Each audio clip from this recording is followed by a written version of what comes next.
È dovuto passare del tempo perché capissi realmente cosa avevo fatto. Roma è la capitale del mondo.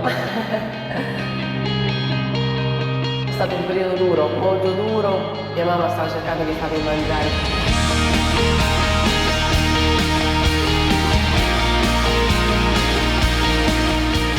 Questa è bellissima.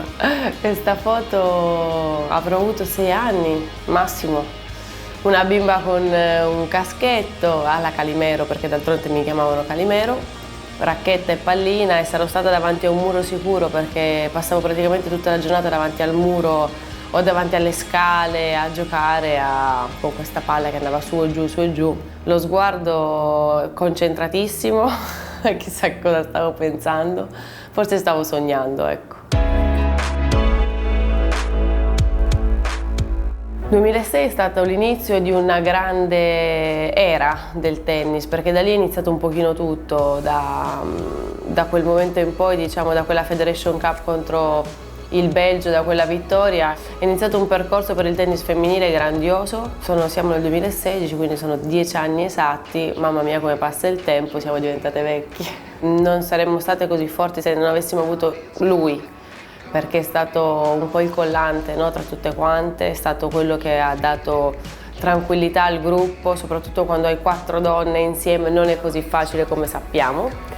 C'è Franci che già da allora era comunque il punto di riferimento per tutte noi, Mara che comunque è stata nel nostro gruppo per un bel periodo, è stata sempre un punto importante per noi, e poi c'è Roberta, la più piccolina, che ancora oggi comunque è quella che sta portando avanti tutto il movimento.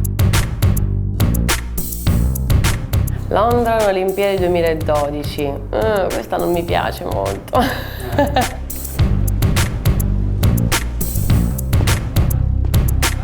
Con questa Olimpiade io non ho avuto un buon feeling perché mi sono anche fatta molto male durante l'ultima partita, mi sono definitivamente rotta il polso, anche se ancora non lo sapevo, ma è successo lì. Quindi diciamo che è stata un'Olimpiade un po' così e così.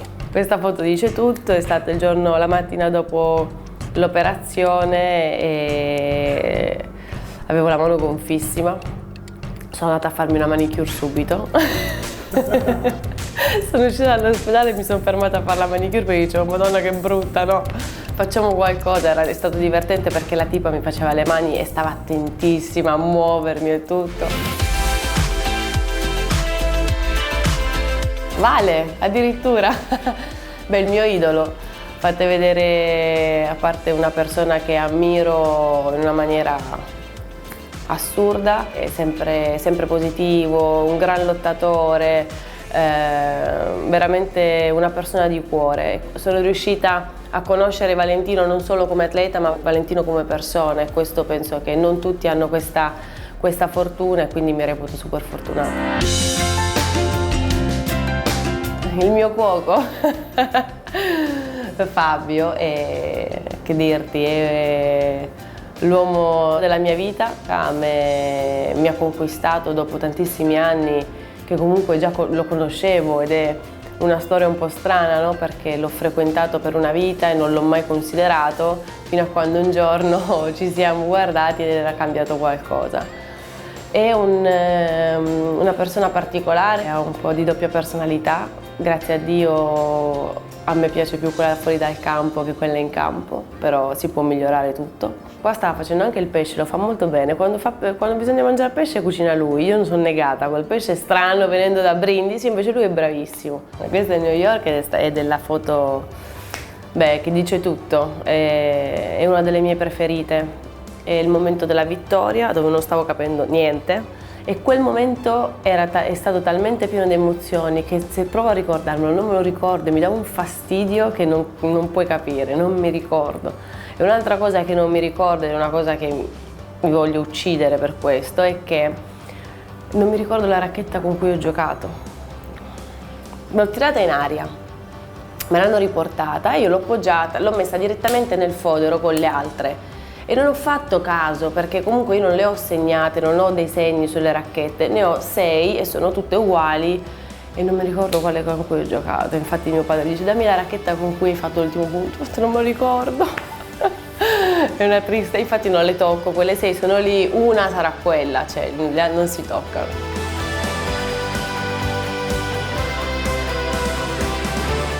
Rio, sono stata a Rio, sono stata a febbraio ed è bellissima, caotica da morire, un traffico clamoroso. Sono stata al Cristo Redentor con Fabio, ho avuto anche la fortuna di salir su. Pochi sanno che dentro il Cristo c'è un cuore, bellissimo, anche la foto di questo cuore. È un posto speciale, un momento speciale per tutti gli sportivi, perché comunque quest'anno ci saranno le Olimpiadi e sarà sicuramente meraviglioso. Ci ho pensato, e è lì, il pensiero è lì.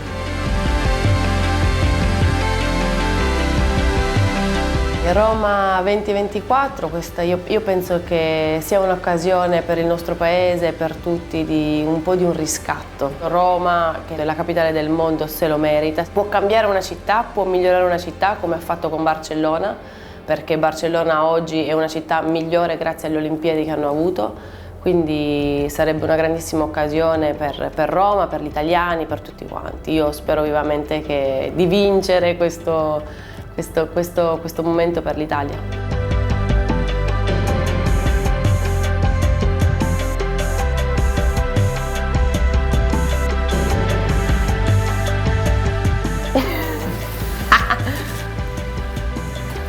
Bene?